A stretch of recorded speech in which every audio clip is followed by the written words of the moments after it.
analizado el diodo Zener, vamos a pasar a analizar las fuentes de alimentación con reguladores de tensión integrados. Son unos circuitos integrados, tal como estos que tenemos aquí, que normalmente tienen, si son de valor fijo, tienen 3 patillas en las cuales tenemos la masa, la entrada y la salida. Son los circuitos integrados que internamente tienen un montón de componentes y que están basados como elemento principal para conseguir la estabilización el diodo Zener. Con estos elementos podemos conseguir unas tensiones de salida fijas y unas corrientes que pueden andar entre los 100 miliamperios y hasta los 5 amperios en más, cosa que era totalmente inviable con un único diodo Zener. Nos encontramos con diferentes tipos de circuitos integrados de reguladores. Tenemos los reguladores fijos positivos, como estos que tenemos aquí, en el cual, pues diferentes nomenclaturas, diferentes denominaciones y los valores que me indica son las tensiones de salida. En este caso, el LM345, 5 voltios, 340, 12 voltios, o una nomenclatura que se utiliza muchísimo son los LM7805, 5, 06, 6, 08, 8 voltios y así sucesivamente.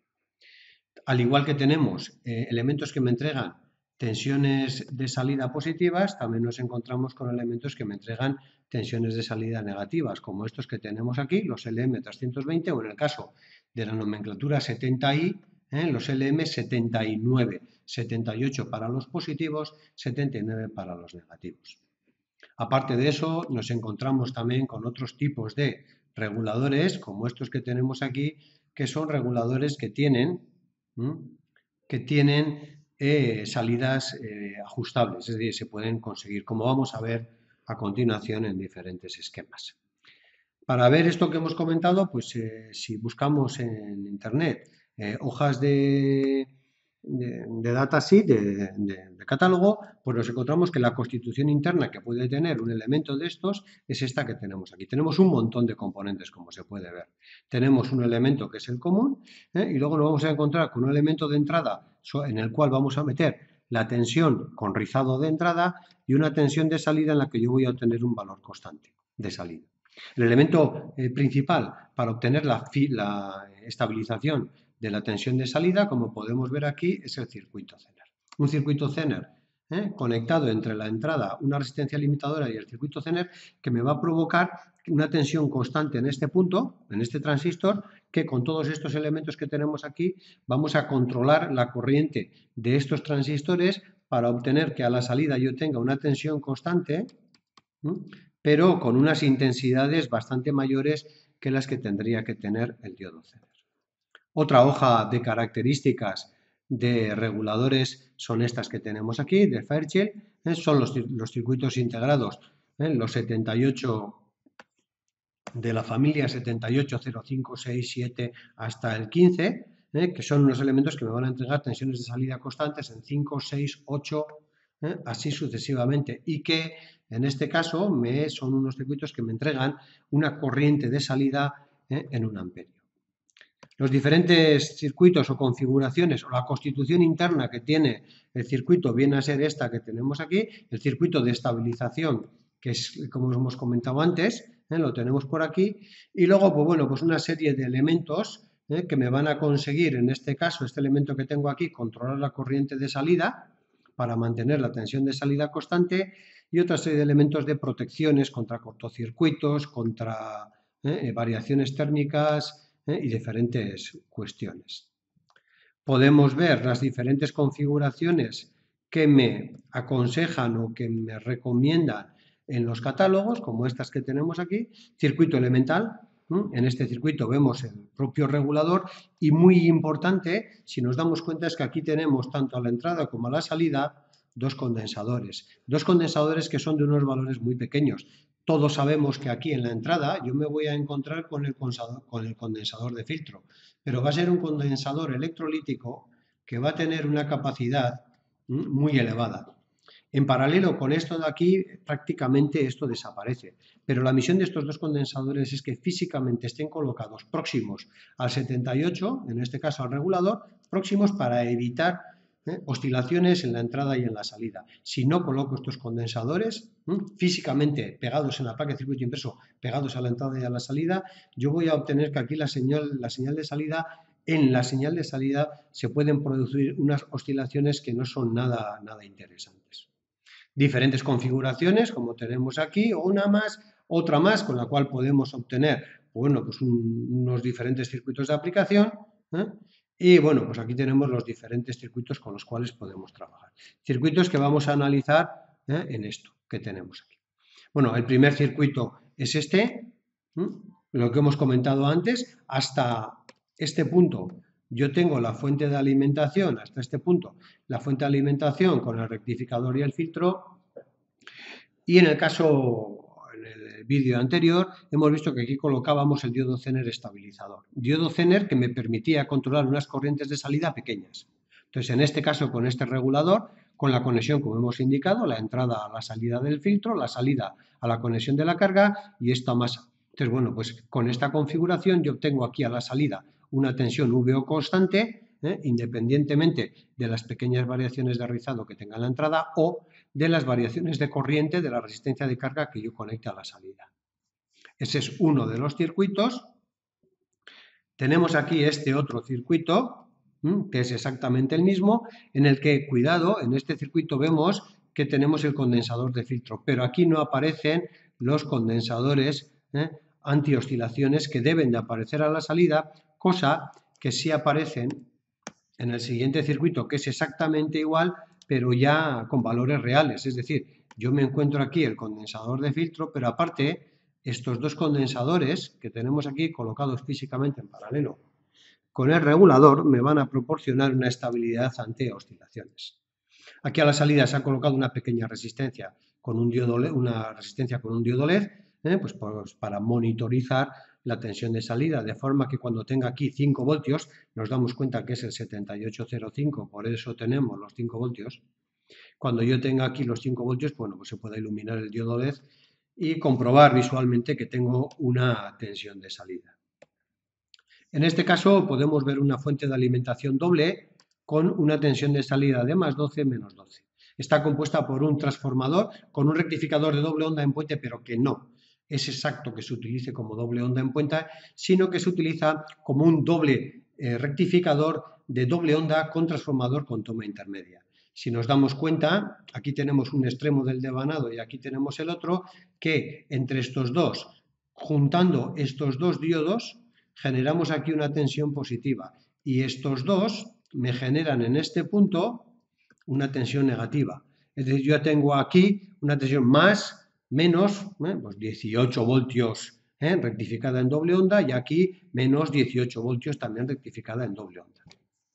De forma que con estos dos, bueno, con sus dos condensadores de filtro de 2200 microfaradios, obtenemos aquí una señal de rizado y aquí también. Entonces, una tensión señal de rizado positiva y otra negativa. De forma que con dos reguladores, con un 7805 obtengo a la salida una tensión de 15 voltios y con un 7905 obtengo una salida de menos 15 voltios. Siempre, y vuelvo a insistir, teniendo en cuenta que aquí no se han representado los dos condensadores que evitan las oscilaciones del regulador. Para hacer esto, pues bueno, pues lo que vamos a hacer es montar esta práctica para hacer las comprobaciones, una práctica sencilla con un rectificador de doble onda, un condensador de 2200, de 2,2 milifaradios, o sea, 2200 microfaradios, los dos condensadores de eliminación de oscilaciones, un diodo LED de señalización, de visualización de la salida y el conector de salida. Colocamos aquí una resistencia de carga. En este caso es una resistencia de carga de 10 ohmios, que va a ser la resistencia simuladora que yo voy a tener aquí conectada a la salida. Voy a simular la carga. Entonces va a ser una resistencia que yo voy a poder cambiar de valor y en función de ese valor vamos a ver que a pesar de que cambie esta resistencia, la tensión de salida va a permanecer constante. En este caso estamos hablando de una fuente de alimentación de 5 voltios con un 7805, con lo cual yo aquí voy a tener 5 voltios. Con lo cual 5 voltios dividido por 10 ohmios me va a dar una corriente de 0,5 amperios, es decir, una corriente estabilizada de medio amperio. Si yo varío esta resistencia, pues con lo que me voy a encontrar es que aunque yo varíe la resistencia, la tensión de salida va a permanecer constante. Abrimos el circuito, lo montamos, aquí tenemos el circuito montado, y si yo ejecuto la simulación de este circuito, abro el osciloscopio y vemos, un momento,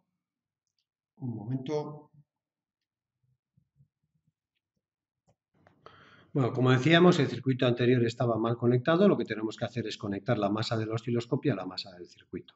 Con lo cual, si yo le doy marcha y abro el osciloscopio, pues la forma de onda que yo tengo, si me olvido de esta, voy a cerrar esto, voy a quitar también esta conexión de aquí, la voy a quitar, y voy a conectar con el canal B a la salida, y con el canal A lo voy a hacer es conectar a la entrada de señal con el filtro.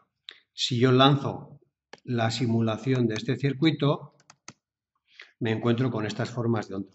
Me encuentro con que con la señal naranja, yo tengo la señal de entrada en este punto, en el que tengo una señal con un rizado, como ya conocemos en este punto de aquí. A la salida, en este punto, que es la resistencia de carga, pues yo me encuentro con una tensión de salida casi, en este caso vemos que es casi constante, no es totalmente constante, porque una resistencia de 10 ohmios es una resistencia un poco pequeña y la corriente es un poco grande. Si yo paro este circuito y cambio esta resistencia y en lugar de 10 ohmios la pongo de 20 ohmios y vuelvo a lanzar la simulación del circuito, pues bueno, vemos como la salida todavía no se ve exactamente constante, pero es un valor que efectivamente debiera de estar constante. Si yo paro, vuelvo a cambiar esta resistencia y la coloco de 100 ohmios y lanzo, pues bueno, pues vemos ahora, lógicamente, el rizado también ha subido, como no podía ser de otra manera, ha disminuido su valor porque yo la corriente que estoy pidiendo ahora por aquí es muchísimo más pequeña y al ser una corriente más pequeña, el rizado también disminuye. Vemos que efectivamente en este caso la tensión de salida es la roja, ocupa un cuadro por 5 voltios por división, yo tengo una tensión de salida constante en 5 voltios, a pesar de que la señal de entrada cambie. Si yo voy variando el valores de esta resistencia, voy a ver cómo afecta a la señal de entrada, pero como no afecta a la señal de salida, que es una tensión de salida constante. Dicho esto, pues lo que tenemos que hacer es montar esta práctica y realizar diferentes medidas y analizar lo que ocurre variando los valores de tanto de C1 como de R2.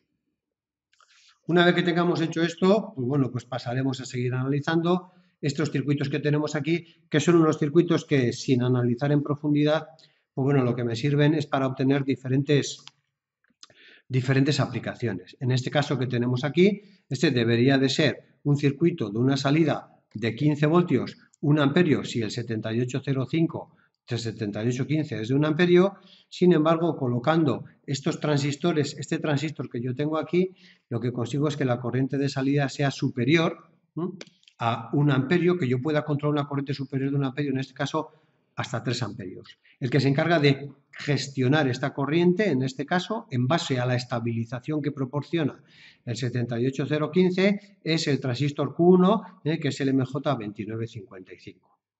Y con este otro transistor lo que estoy haciendo es proteger a esta fuente de alimentación contra cortocircuitos. Porque si yo hago un cortocircuito aquí a la salida, este elemento tiende a entregar, a compensar las corrientes de salida, con lo cual la corriente por aquí sería infinito y tendería a estropearse. Él está protegido normalmente está protegido contra estas sobrecorrientes. Sin embargo, este otro no. Con lo cual lo que ocurriría es que este tendería a entregar una corriente infinita y se estropearía. Con este otro transistor que tenemos aquí, lo que hacemos es controlar, con este, lo que hacemos es controlar una sobrecorriente. ¿En qué medida? En la medida siguiente. Cuando la corriente que circula por aquí es demasiado grande, lo que ocurre es que la caída de tensión en esta resistencia es muy grande. Al ser una caída de tensión muy grande, la corriente que circula a base emisor, la diferencia de potencial base emisor es muy grande y la corriente por aquí es muy grande. Con lo cual este transistor conduce mucho, llega a conducir totalmente y lo que ocurre es que se comporta como un cortocircuito, con lo cual la caída de tensión entre este punto y este es cero, es decir, la caída de tensión base emisor de este transistor es cero o disminuye, con lo cual este transistor deja de conducir. Con lo cual, lo que en un principio era intentar compensar una corriente infinito debido a un cortocircuito, me provoca que corte a este transistor y que este transistor no se estropee. Tenemos alguna fuente de alimentación más, pues como esta, que es igual que en el caso anterior, para una corriente, para suministrar corrientes de carga superiores al amperio que es capaz de entregar, el regulador, en este caso digamos a los 3,5 amperios, solamente que en este caso, al contrario que en el caso anterior, esta fuente de alimentación no está protegida contra cortocircuitos. Además de las fuentes de alimentación fijas con reguladores, tenemos las fuentes de alimentación variables o más que variables ajustables. Para eso existe una familia de circuitos integrados, reguladores que son ajustables, como estos que podemos ver aquí, el 317, el 337, y que cuya configuración de circuito es el que podemos ver a continuación. Volvemos a apreciar hasta aquí la fuente de alimentación con su filtro y a continuación el regulador. Pero ya es un regulador que no va unido la entrada, la salida y la masa, sino que este punto, que antes era el común, es un ajuste. De forma que en función de este divisor de tensión, en función del valor de este divisor de tensión, de acuerdo a esta función que tenemos aquí, podemos obtener unas tensiones de salida variables.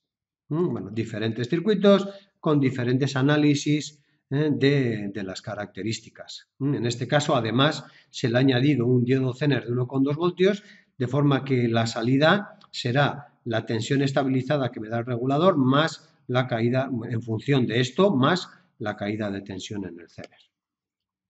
Dicho esto, damos por terminado el capítulo de regulación de las fuentes de alimentación y podemos ya tener en cuenta que de esta manera podemos conseguir una fuente de alimentación completa, como hemos comentado al inicio del capítulo. Una fuente de alimentación en la que voy a tener yo la tensión de entrada alterna, un transformador para adaptar las tensiones entre la tensión de red, los 220 voltios, y la tensión continua inferior para alimentar a la fuente de alimentación. Nos vamos a encontrar con el circuito rectificador, rectificador media onda, doble onda con toma intermedia, doble onda en puente. Me voy a encontrar con el circuito en filtro, normalmente en el caso de fuentes de alimentación, filtro en C. Y por último me voy a encontrar con el circuito regulador, como hemos visto ahora, en base al Zener, normalmente construido con circuitos reguladores de tensión. De esta manera terminamos las fuentes de alimentación de tensión. En el siguiente capítulo analizaremos las fuentes de alimentación de corriente.